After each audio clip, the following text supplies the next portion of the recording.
Hi guys, Jay Smith here, welcome to the AskGolfNut channel.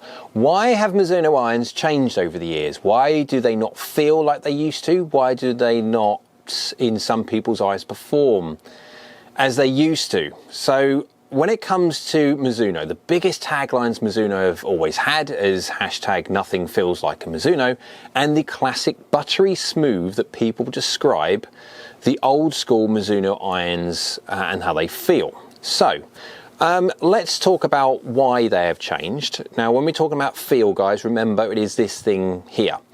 People have done the test where they have put ear defenders over their head, over their ears, and hit golf shots and instantly completely lost the ability to understand what they're hitting, whether it be a cast golf club or a forged golf club. So sound, acoustics is hugely important in the individual understanding what is going on. What sound is this thing making when it gets struck?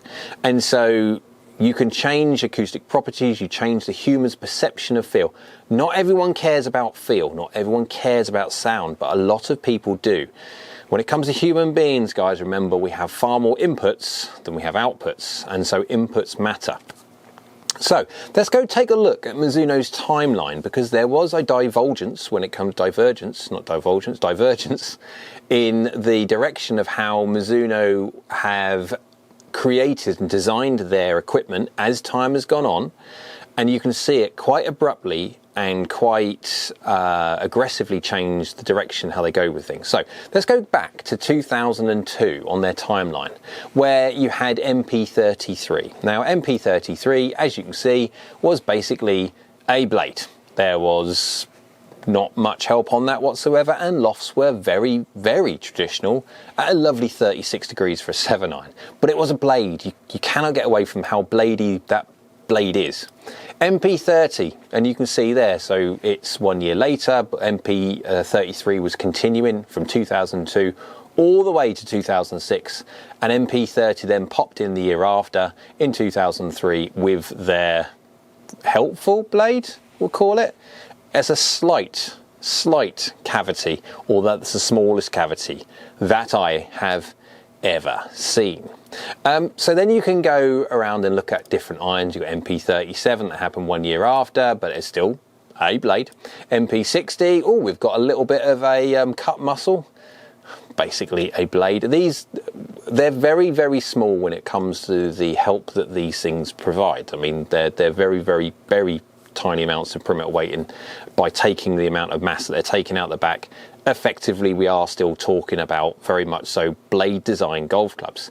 And they're made of the same 1025E. They're carbon steel, so it's 1025E is the amount of carbon in the steel, and then E, I believe, is the purity of it, but I could be wrong. Anyone, get down in the comments if anyone knows exactly. Any metallurgists out there, go for it. So in the MP series, I had the MX for what is now JPX, is the higher handicappers, the people that need the help when it comes to strike, when they move around the face more than they should. But you can see, so Mizuno within reason, MP67, no different, that's basically a blade. They had two main categories. They had their blade and they had their marginally more helpful blade, we'll call it that. It didn't stop. MP53 was the first MP in 2011 which had a big undercut cavity where they're trying to increase sole thickness slightly, or depth, and trying to lower and make the CG and make it slightly further back to increase launch and helpfulness and stuff like that. So that was the first slight change in their design. But still the same 1025E, still the same forging process, hasn't changed. It is the same iron, they've just changed the design slightly. But that paved the way for Mizuno to try and change the design a little bit to make things a little bit easier for someone to use. Remember, generally speaking, when you're talking about blades and slightly more helpful blades, it is a very small market for Mizuno to try and chase when it comes to the better golfer.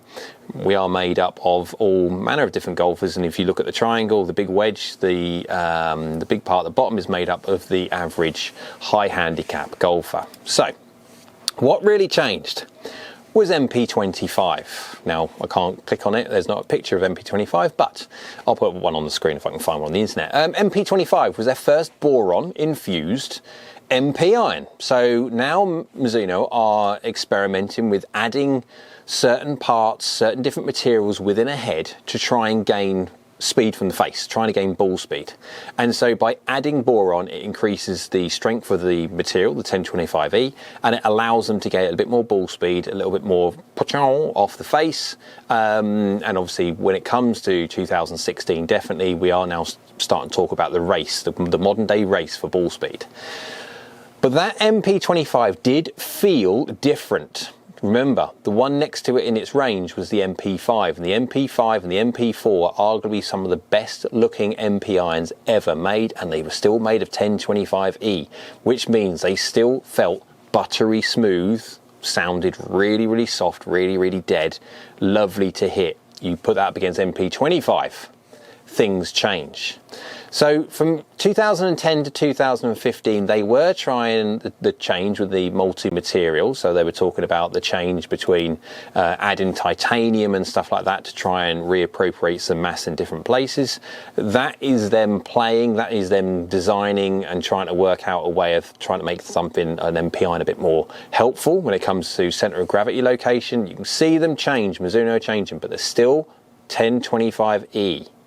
Right, 2018 happened, and in the interim between MP25 and then MP18, a change of process had between how Mizuno forged their irons, where before they had their same process for how long?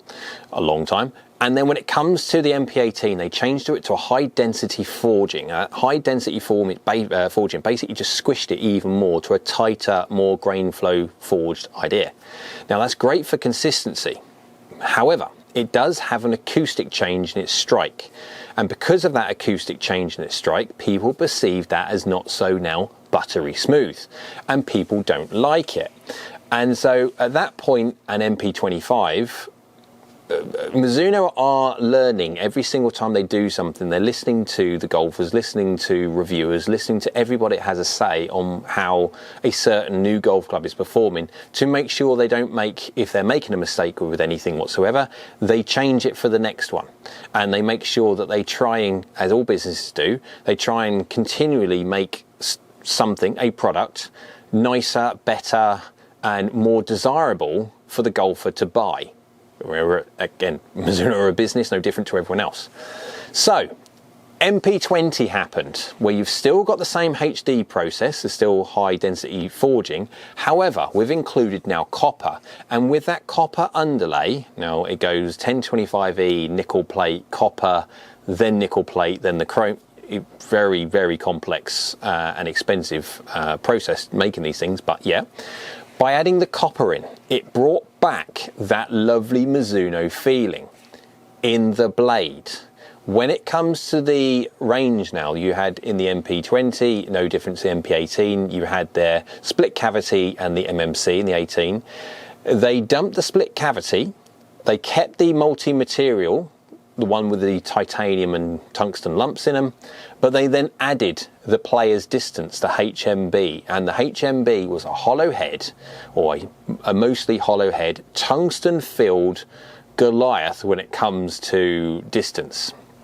It basically come along from MP25 and the likes of MPH4 and H5, their driving iron bases of golf clubs, to try and really get some concentration on punching the golf ball out there and getting some speed. But of course we are talking about, now we're starting to talk about different metals being involved, tungsten as well, and it does, being a hollow head, it changes the acoustic properties. Now, this is a difference where it comes to Mizuno, where before really they'd only traditionally made blade and slightly helpful blade.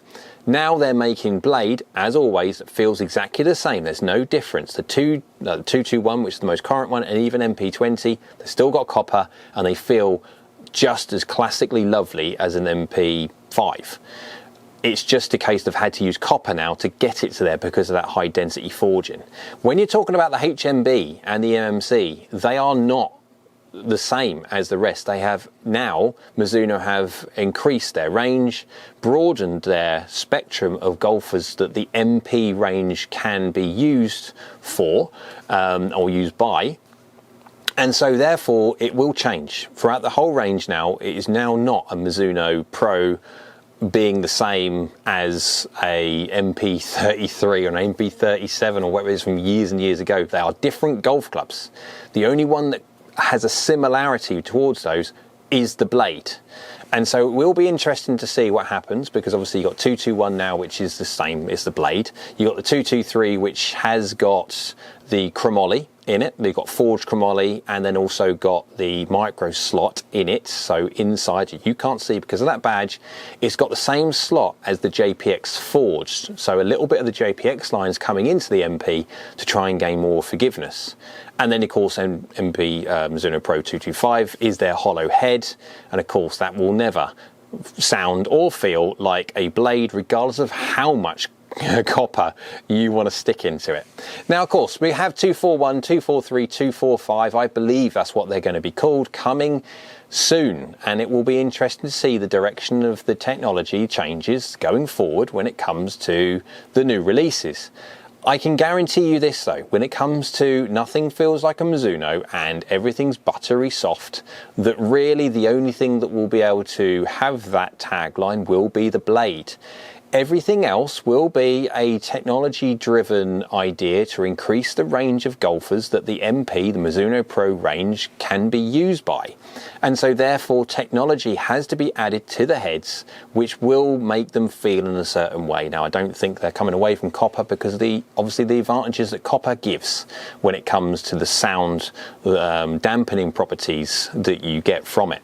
How it will affect all of them will be interesting. We will find out. Guys, if you want to know what that one is going to be like, as soon as they do come out, I'll be having full reviews of them on my channel, so make sure you get down there and subscribe and get the old bell on to make sure that you're notified when I do. So it will be an exciting time ahead. But that's the reason why Mizuno have changed, or people perceive why Mizuno have changed, even though they kind of have and kind of haven't. What they've done, they've just added and changed their range to try and broaden the spectrum that the MP Mizuno Pro line can be used by a different array of golfers than it has done in the past. So hope you liked the video. If you did, thumbs up. Go on YouTube, likes it, so do I. Down there is a subscribe button. It's free, guys, and it's great if you could do that. It's great for the channel. It enables me to make more and more content. And down there is a bell icon, that notification bell, ding-a-ling, go and get that one, will notify you next time I upload another video. So I hope you're well, and we'll see you again soon.